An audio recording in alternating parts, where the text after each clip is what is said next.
from the writer of the book Beyond Survival. This immigrant lived experiences raw, real, and unapologetically human. This is more than just stories. This is resilience, healing, and rising beyond what tried to break us. Welcome to Beyond Survival Stories. Thank you for watching Beyond Survival series, and this is a channel where we come and tell our stories, real, relatable, raw.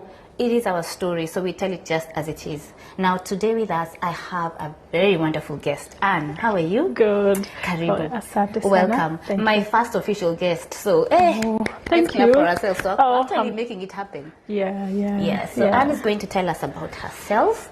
It's not my story to tell, and so she's going to take over and tell us a little bit more about her. So Anne, introduce yourself. Tell us about you. Hi everyone, my name is Anne, as you've heard from Grace, and my story is not as glamorous as you think. You might be seeing me now. It has come from a long distance since 2018. I've completed my Bachelor's of Statistics in Kenya, and then just as a normal Kenyan, you are like, there's no job, so what do you do beyond Kenya? What can you do beyond this finishing of your degree? You wait for jobs, there's no jobs that comes up for you. And I had this big dream of coming to Australia, and the good thing about my life, I was lucky to have an auntie overseas, and she told me, if you want to come to Australia, you have to do nursing. And the worst thing about my case is because nursing has never been my thing. It wasn't in your plans? No, it wasn't ever in my plans. Yeah. So what had you done before you came to Australia? What had you studied back at home? Bachelor's of Statistics. Okay. Yeah. And had you done any jobs yet? Not yet. So you just graduated? Yeah. And then when did that idea come that you want to come overseas? It has been long time ago, after completing my high school. But then my dad thought this is not a good idea to just take your kid overseas. And I come from a very protective family, so he's very protective of us. And given the life I was living there, he thought this would not be an ideal case to take my kid overseas. But also there was a financial aspect of that because I have older brothers and they were all in uni. So which means it was a very big financial move to come in Australia. Yeah. And now that you've talked about finances, Yeah. let's go back to, you came here in 2018. Yeah. How was it back then? What were the requirements when it came to financial requirements when you're planning to start your visa processes? How was it like? It was very tough, I would admit that, because this is different from one family to the other one, but in our family we didn't have that much finances to fund my lifestyle in Australia and also fund the education in Australia. And that's where it came. We had these two choices, whether to do a diploma in nursing and a bachelor's in nursing. But then in my case, we thought it would be wiser to start a diploma because that's much cheaper for us. Yeah. And that's how I ended up starting with diploma of nursing. The same thing as today, there was a bank statement. Yeah. The fee that you have to pay before you come in, and also the transport that is involved and the visas. And I had one rejection of visa before I got my approval. So there's also that losing 50 grand when you don't have enough money, then it's not easier. Now that you've mentioned about the rejection, because there's people who get rejected, but unfortunately we don't hear those stories. Do you mind sharing, how was that feeling like when you got that rejection? It was actually very overwhelming. Look at it. I didn't apply for jobs in Kenya now because I was like, I'm going to Australia. Yeah. It's a place where it is a land of milk and honey. And that's what we think, eh? Yeah, that's what I have in my mind. Like, I saw my auntie, they used to come in Kenya. They were living a good life when they come in Kenya. This is what I really want. Yeah. So it's a land of milk and honey, and there is the visa rejection. And the agent calls me, you expecting good news, but then you're broken, totally broken. And he calls me and I have to call my dad. He had exhausted his finances. And now we have a rejection. So what next? You're going back to the drawing board. We are going back to the drawing board. So how does that look for your family?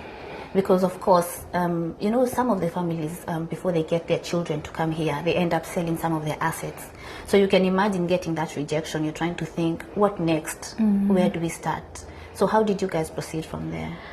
That's when my dad had to get a personal loan for me for the case for me to travel in Australia. So he took some personal loan for that. Like, he had a personal loan already, and then he added on to that. And I'm grateful that he could have that opportunity to get a personal loan for us, because I know there are some families, they had sold everything and then there is a rejection. But for us, I was lucky in that way that he could have the opportunity to get a personal loan, and that's how we ended up applying for the visa again. Just after the rejection, I applied again, and this time it went through. Good. Yeah. So now the feelings, the emotions are different. You're feeling relieved. Finally, it's gone through. But then there's also that burden, because now you're taking that with you. My dad has this personal loan. You're feeling like now it's your responsibility to come here and work hard and be able to repay that, because it's a sacrifice on their end. So now you come to Australia. How does that feel getting here? One, I was super excited when if you saw me on the plane, like even the air hostess were like, "You looking so beautiful." I didn't know that when you come to Australia that changed. And I got here and my auntie welcomed me. I was like, this is something that I didn't realize until later, that people don't have people to welcome them in Australia. So I had my auntie, she picked me up from the airport, went home, the houses, the roads, oh my God, they're so beautiful. I get to her house, good cooking and everything. She had really welcomed me in a very beautiful way. But then that didn't stay for long, because my auntie is busy. I started seeing her. Oh, she went to work in the morning, in the evening. I can't get to see them. And I had cousins, and they're as well very hardworking. So you are in Australia. The first few days, it was like, oh, I made it. Like, this is it. This is what I've been waiting for. I'm here. Then in the house, no one says the house is beautiful, everything is just perfect. My auntie was really good, because she would even shop for us. There's a lot of food in the fridge, but there's no one. Because everyone has to go to work at the end of the day. I didn't know. I didn't know. I was like, I didn't know that I knew people have work, but I didn't know the extent of how much people work. Working. That was a shock, a true shock, because I come from a family where people are like very hardworking, and that was a shock for me. I was like, is this how it is? Is this who I'll become? And those are the first shocks that we receive, because I remember even myself when I got here, I was like, okay, so are they going to take me around? Far from it, people are busy. There's no time to start visiting. I don't know where, doing what. People just hit the ground running. So now you've started getting these culture shocks. What other culture shocks did you actually get that you felt, okay? The amount of paperwork that I had to do for me to get the first job. I didn't know that I had like the first aid, and then I had people talking about the certificate 3 in disability. I had to enroll to that one. And then there's the car thing. I didn't know that the car is very essential in Australia until I got here, and I couldn't drive myself. And that was a big milestone that I had to walk through, because if you can't drive, how do you get to the next place? School, work. And so you've come, you've enrolled for school. Okay, so now you start school. How soon after do you start school after getting here? It was immediately after, about 2 weeks, I had to go to school. But the only challenge that I had in this journey of mine is the area my auntie was living and the school. It was taking me 4 hours, and if I missed the first bus, that's it, because the bus had 45 minutes. Is it 4 hours one way? Yeah, 4 hours. And then another 4 hours again in the evening? Yes. Okay. Yes, because there was bus replacement trains. So that would take you even longer, because then you have to get to a place where there will be a replacement train and then come to school. Most of the time I was getting to school late, because if I missed the first bus, Then the next bus, because it was like more on regional area, the next bus was coming 45 minutes late. Yeah. That would mean the whole So it's a journey is domino affected. effect. Everything else has been affected. Yeah. And so now this commuting becomes hard at some point because 4 hours on a daily, morning and evening, it's overwhelming. It's Overwhelming. tiring. So how do you deal with that, and how do you feel about that? And how much did you think, I'm going to keep up with this before I break? The first month I was okay, because you see, you are adjusting, you are learning new things, you are getting excited about everything that you're seeing. By the next 2 months I was super exhausted because no one is staying with you over the 4 hours. And the worst case, I don't know if it's a perception thing. You get even in the train and you're sitting and no one is sitting with you. And I don't know if that's just me thinking, but I used to think, people are not as social as I would expect them to be. And that's a different shock in Australia also, that people will not say hi, or just some of them are good, but you get that part where you feel like you are lonely. You're in a train for 4 hours, and I'm a very social person, so I feel like, I need to say hi, but no one is even sitting next to you. Everyone that was is sad. busy minding their business. I remember even me when I came to Australia, even walking in the malls, I would see people and I'm smiling at them, like I want to talk to them, but nobody has your time. Everyone is just busy minding their business. In the train, it's even worse. So now you continue with your school. At what point does it make you actually take a move to think, now I need to move because this is now not doable? That was the 4th month. On the 4th month, I was my auntie was happy for me to stay in her house, but then now I'm thinking, it's taking me 4 hours to go to school. I got my first job also in between that time. I got my first job, and it was in the same area that school was. So I was like, I really need to move, and also create a space in my auntie's home we are like a family that actually bring people after the other one. So I want to also create that space for another person. And that's when I decided I need to move. But how do I move? Where do I go after this? And luckily I had a cousin living on the eastern side. But he didn't have a space before then. That's why I couldn't even go to his place. But he offered me a place for 2 months. And then he told me, at least after 2 months, make sure you get an accommodation. And I was really happy when people expressed that even before, because I know there are stories where people get an accommodation and few days later you're told okay. And then you need to now figure out how you're moving. And the thing is, I think people are never prepared for that. Because I think coming from home, you also have that expectation of, I am going to go and I'm going to get a job, I'm going to work. You have a timeline set for yourself. I'm going to have moved from whoever is hosting me within a month or two.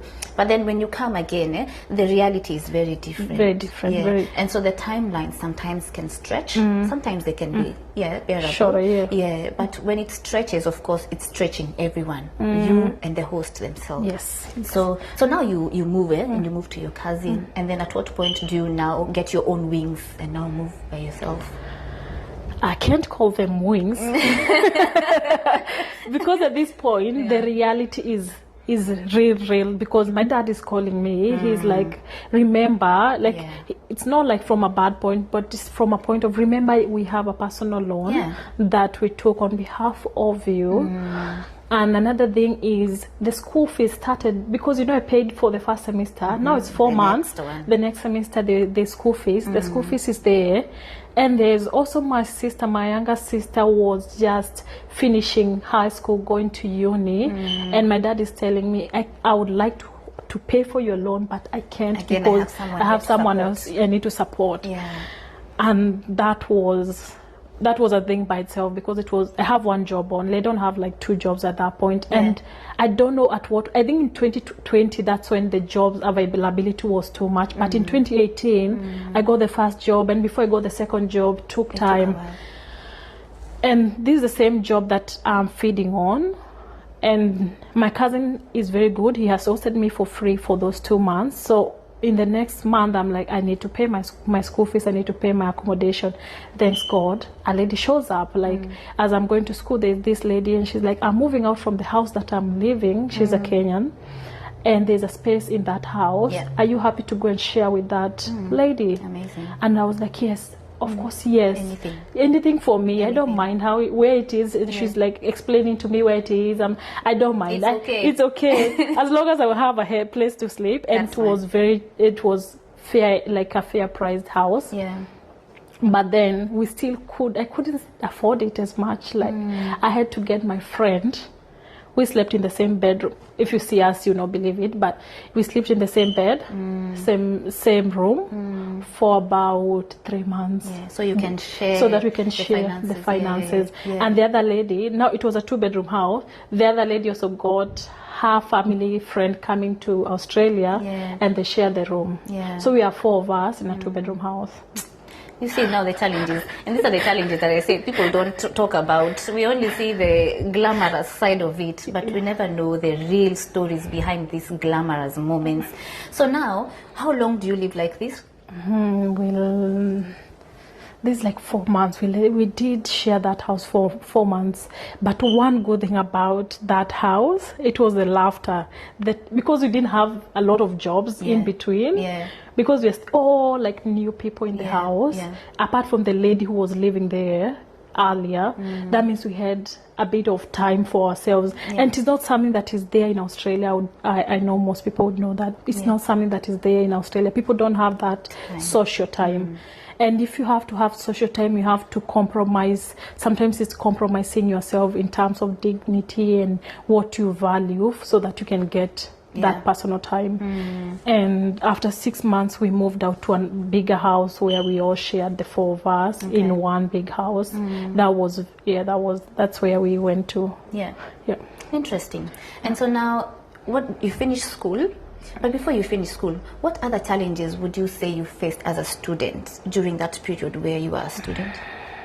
Many challenges. One is because I didn't find most people come with their husband, but my husband, I found him here in Australia. And you'll tell us about that. That is a different story altogether, because dating in Australia was not easy. For me, it was chaotic. I think that's the only best word I can use. Because you don't know the person for sure, and some people give you what you see is not what you get. Yes.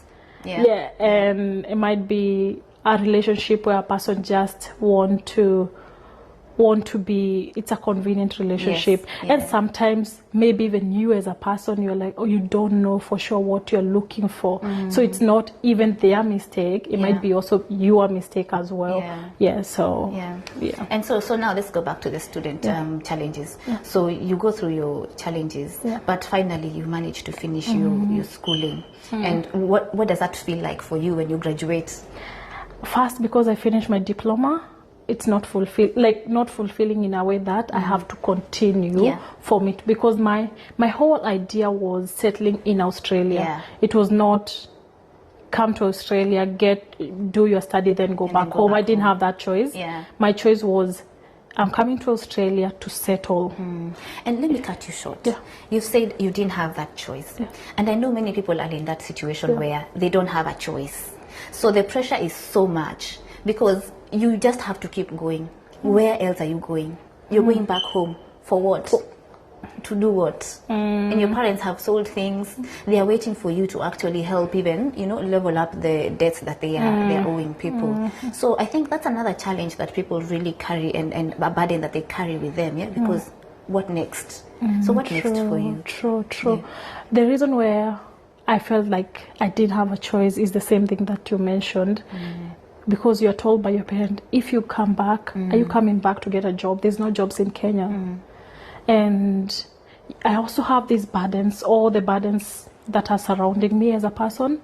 And that's why I was like, there's no other, the only way to survive is survive in Australia, here or not. Like, it's here or I'm not changing this environment, I have to stay here. And the reason why I couldn't go back, it was, you see where I come from. I think you see the story where I was like, okay, I can't do this, I have to do this and this and this. I also felt that is lack of information. Big time is lack of information, because if you have a person who tells you if you can do this and organize yourself, you still have that choice whether to stay in house, because Australia is good by itself if you're actually looking for a job, but it is not good in some ways. Everything, there's a trade-off. Like in life, there's always that trade-off. You know that you can come for this, but it's not good in the other way. So I think that is where the boundaries that I didn't know yet. I felt like I didn't have a choice. I felt like I need to stay here. And when you say that, because that is very true, most people who come here, they don't have guidance. They don't have people who can advise them. And I think also because the people who are here, who've been here longer, are too busy sometimes to even spare that time to tell you the challenges that you would expect, what you can do differently from what they did, from the mistakes that they did. At what point do you feel like you had someone hold your hand in terms of being able to guide you? Did you have that person at all? I would say I'm very good, like I was very like searching information, and I'm a social being, so I'll ask people. I don't feel ashamed of asking people, how do you do this, or after this diploma of nursing, what would you advise me? Because I had that choice of, I was thinking of going to the regional, but then I called an agent and he said, just finish your bachelor's I went to Victoria University, just finish your bachelor's here, and then if need be, you can still move to the regional. But there's something that I didn't mention. At this, everything is happening. My sister back home, she's finishing her high school. So there's the pressure now. It's 2 years now. There's a pressure now. My sister wants to come over. I'm telling her this is, and I'm very open. I'll tell you, this is what you expect in Australia. It's not about the good life, the clothes. It's not about the picture that I shared with you, because I will share pictures with my family, not more on the online basis, but with my family I'll share any photos, any moment. But I told her there is more to it. There is going to work, and it is not easy. And even going to work by itself, I think that we didn't mention that when you go to work, the shock, how people pronounce things. What, like the first time I went to work, someone said, "Can you pass me a singlet?" You're like, what is a singlet? What is a singlet? And I was in a person's house, so I'm looking for a singlet everywhere. And it's right there. And then the mom came, here it is. And I'm like, that's not a singlet, that's a vest. I know. Culture shock. The shock and the things that you go through, even like most people start with maybe disability support working and maybe aged care. You are confronted. You have never seen a person in their bathsuit. In their bathrobe, yes. And they are older. And we are coming from a different culture where they are older people, and you are told, oh, it's your duty to make sure so and so is clean. And you go in the bathroom and they are so happy, like they are waiting for you to shower them, but the heart and the fear inside you, it's eating you away, because you're like, are they expecting me to? Do I have to wash every part, or it's just some part? It's very confronting, especially that area, and that's where most immigrants start, because the other jobs you need maybe qualification, you need to be here for a while to get into the other industries. And let's talk more about survival jobs, because most people do these jobs for survival, and not that these jobs are not good, because we end up getting careers as nurses, and we end up still being in those residential homes working for long term. But some people, they just come in as personal care workers or personal care assistants, and this is where they can actually get a quick certificate to be able to start working, to support themselves, to pay school fees. But then there's also that aspect of culture shock, again, because from where we come from, this is not common. Residential homes are not common. So when seeing somebody who is as old as your parent or your grandmother stark naked, and you're supposed to help them with their personal care, it's really hard and very daunting. How did you take that? Like when you had to do your first shift, after you finished your shift, what were the emotions that you were going through after that? Very drained. I was like, is this what it takes me to get the money? Like, you ask yourself a lot of questions, and you get to a place you're thinking, is this what everyone does? And then now I'm asking myself, because most of the Kenyans, they were the one that now I'm interacting with, they are more on the student visa, or so they are all in that industry where we are working as support workers, and they appear happy because of course at the end of the fortnight they're getting paid. Your money. But then I'm asking myself, is that what they do, or maybe the job that I picked is different. And now that's where you come and speak with people. And what I loved about the Kenyan community, of course, is if you have few people who are actually open to share with you, it's much better, because otherwise you might find yourself in, and you know how we get to a depressed state, because you ask yourself a lot of questions, you are doubting whatever you are doing. And another thing is the expectation of the pay at the end of the fortnight. You think that it will be a lot of money, but then when you plan your money and you realize you don't have anything. And another thing, that's when you because there's that expectation. Once you get here, there are people, now your friends in Kenya, and the people you are studying with, they are calling you, and I get where they're coming from, because they know that you're in overseas, you're getting money, so they start calling you. There's all that thing, like it's first the shock of absorbing what is happening to you, thinking whether do I continue or not.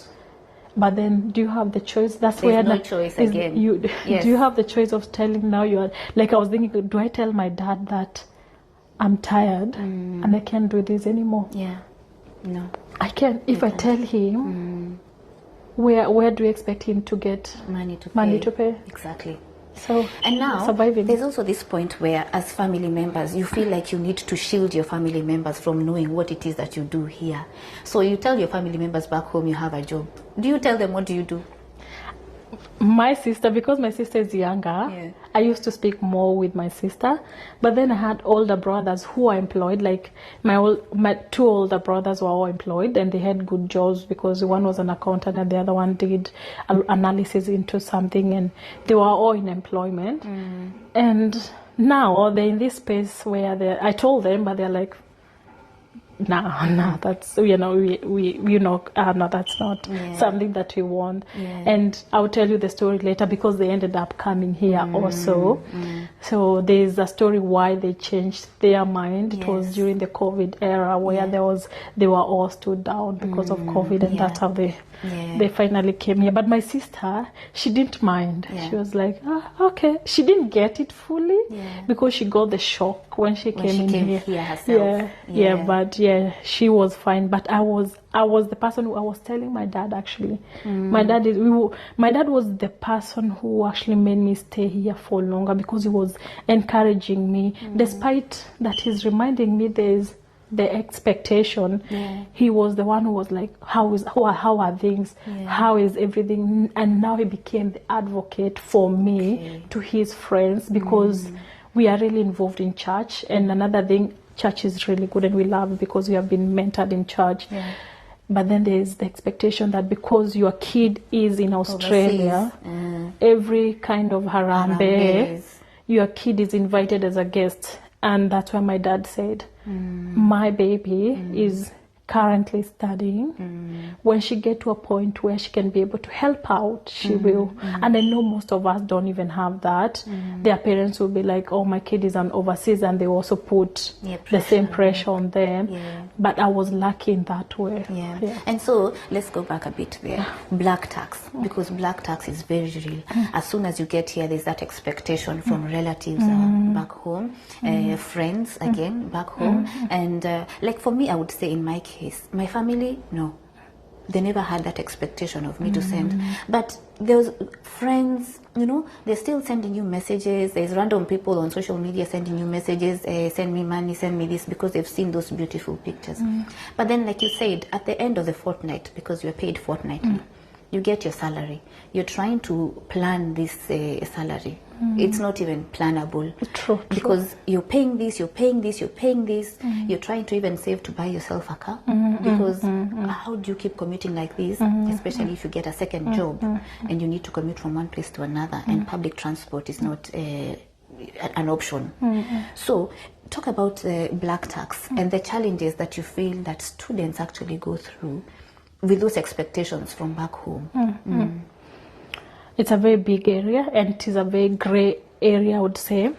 I have these two names. I have the black tax by itself, but I have family support. And family support is whereby you are helping this family, because if you don't, whether you want it or not, it will affect you. Yes, to come back to you. It will come back to you. And then you go to the black tax. Black tax is where you actually don't have to do it, but you feel like you need to do it because of maybe an emotional connection you had towards your friend, and she shares a very emotional story, and you feel like, I really need to help this person. And there's a very big line, because you have to ask yourself, if you're in Kenya, will they still come to me? And if the answer is yes, then you might as well consider, I'll help them. But also, what is your current situation now? How much can you squeeze yourself? Yes, how much can you squeeze yourself? Is the cost worth for you? And also, there's one thing with us, people who are in overseas, the lies that we sell to other people. You are showing yourself that I have this. You are actually putting your life out there, showing that I can afford this. And when a person comes in, you feel like, the egocentric nature of a human. I'll have to do it so that I can prove myself. Or maybe the worst one that I have seen is competition between people in the same area. Like, assuming we live in the same village, and I build for my mom. I also have to build. You also have to build. I also have to build. But then, what are you building? On what expense? On what? On what kind of pressing yourself? How much are you going for you to build for your mom? And when you build for your mom, how sustainable is that? Because some people build, but you don't know whether they're actually collaborating as a whole family. Exactly. But then, you're because squeezing yourself alone. Because Grace was building, so I have to build. And now the parents, another thing with parents that I don't appreciate as much, they are pushing you also. We actually need the house. We need this, and that's the black. That's where I call it even black. So has built a house for their mom. How about so bought a car for their dad. What are you thinking about us? What's your plan? What's your plan? And that's where I can call the black tax can be even within your family. But if it is just the normal needs, and also there is the constructing, because they actually really, really needed it. But I tell people, can you look at it in a way that it is more sustainable, instead of you're not sleeping? Like in Australia, people don't sleep. No. You are working maybe 3, 4, 5 jobs. And let's go to the other aspect. If you have a family, you don't get to see them. And it causes a lot of strain. But can you create a system whereby you can be able to sustain helping your family as well as building yourself? And also, like student visa, when I was studying, if you can focus on finishing your school fees, and then what you have, build you before you start putting yourself in this kind of stress. Because once you show a person that I can be sending you, maybe aunties or uncles, I can be sending you have set a standard, a standard that it will be very difficult to sustain and also to break. And when you want to break it, they might have become entitled. You become the bad person in the end, unfortunately. So now, so you've managed to do these odd jobs. You've started getting now your salary. And so at what point do you now get into getting a second job? How do you proceed from there? The second job, I got it right after 6 months of the first job. And it was very essential, because otherwise the first job was not sustaining my paying back home, my school fees, and my normal essential needs in Australia. So I needed the second job. And in the second job, I got the second job and that job at the same time. So now I was staying in the house. I've become the person, the person I was asking before, do people ever rest?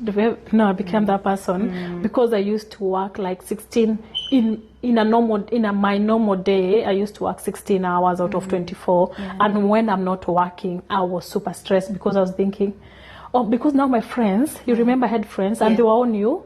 They're also working the same. So now we don't even see each other. No, we don't see each other. We don't even talk as much. We just come to sleep and out, sleep and out. Yeah. I remember one day I was in my bed and I was lying back, and I remember like into details because I was lying back and I was lifting my legs up. This point, I don't have a job. Like, I don't have a shift, not a job. I have a job, but there was no available. I'm working 16. It's a day off, sort of. Yeah. Sort of. It's not my day off because I was very stressed. Yeah. And I'm thinking, oh, my friends are working. And what are you doing with your life? Yeah. This is one day, which means I've been working in that. I'm so accustomed to that nature of being at work. Yeah. Now that I'm in the house, It feels strange. it feels strange. Yeah. And it feels so stressful for me, like true anxiety, like what's I should happening? be doing I should be something. doing something. Yeah. Other people are making money. What am I doing sitting here? And that is when I got a realization, how much do we have to do this as a migrant? How much do we have to toil with our sweat when we come overseas? Yeah. And I think people underestimate that because we tend to think, oh, I'll just come, I'll balance things. But at some point you just feel like you're completely out of balance. Like you don't even have time for yourself to even actually sit and think about yourself because you've become like a robot. You're always going. And when you're not going, you're still doing something. There's no time to sit, rest, and have fun. And when you get that one particular time where you can actually, you've been invited somewhere, and then you make a mistake of posting it on social media, You've caused problems. you cause problems for yourself. So now, you've gone through this. At what point do you now end up feeling like, okay, I feel like now things are getting a bit better for me? Yeah. Better. I would say better is when I was joining the bachelor's now in Victoria University. That was much calmer space in terms of jobs because now I have constant jobs. I can be able to cater for all my needs, my school fees, and that was my target. I was able to cater everything at a smooth kind of low, not living this week. If I don't get paid, then I'll not survive the next week. So now I'm living in a better kind of state. And another thing that happened, that was in 2020. That's when we met with Michael. Michael is my husband. That's when we met with Michael and decided to get married. So now, And where do you meet at this point? we met at work. Work. That was a funny meeting ever because we are in a, like how people sit after the work interviews. I think it was an interview. And then I see a Kenyan there sitting and we didn't talk throughout the time. Even during our breaks, we didn't talk. And then I left before him and he followed me after the interview and he said, "Hi, how are you?" We started talking and we eventually, that is in the car space, we talked for about 2 hours. By then, in 2020, by then, I'm like, me getting married in Australia? Not an option. No, not an option. So this guy is talking, but because I like helping Kenya, he was from Sydney and now he moved to Melbourne. So I'm happy talking to a Kenyan person. I love just interacting and knowing where they are at in terms of jobs and everything. Yeah. And we did talk for hours. Then after some times, he didn't we exchanged our contacts. I was not interested in dating by then. I was like, I'm never dating. I'll live my single life. I'll be happy. I'll be happy more than. Who even has time to date at that point? Who even have time? Yeah. And Michael didn't text me. We exchanged our numbers, but we didn't see each other for months. And he didn't text me or anything. Then we saw each other again at workspace. And the person he was very new in that house. And I was actually, when I say house, for those who don't get it, is a disability home where we actually work. And he was very new. And the person who explained what he has to do, she was so detailed because she knew it was a new person. Yeah. And she even administered extra responsibility for him. Yeah. And I called him because you remember I have his number. Yeah. I called him and I'm like, you don't have to do all that. Yeah. If you're actually very tired, Yeah. do this and this. These are the standard requirement. And when you have just rest, because he also told me, I come from work, he was from evening shift, he came for night shift, and he was going to school in the morning. First repeat that, because I think a lot of people back home don't understand this life. Ebu, repeat that again. He did a 3 to 10. 3 to 10 is from 3 p.m. to 10 p.m. And he started 11 p.m. The place he was traveling was 1 hour travel, so he just got there. That was 11 p.m. 11 p.m. he was finishing the next day 7 p.m. And then he had a 7 class a.m. 7 a.m. Sorry, 7 a.m. And then he was going to school from 9 a.m. to evening 5. So that was and he was so tired. He told me that, so I was like, okay, I need to tell him. He's my brother, he's my Kenyan, so I'll tell him what is happening. You don't have to really stress yourself, just do what is required of you. And that's how we build our connection. And we met 2019, 2020. I thought we got married in 2020 May.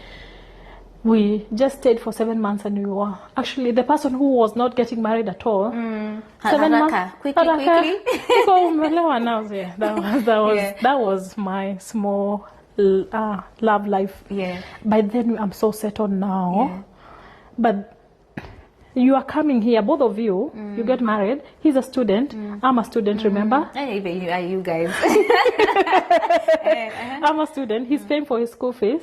And there's another thing in Australia. There's the fear of, you know how you date a person who has their permanent resident, and you fear that they think that you're getting them because... So that you can get the permanent residency. Yes.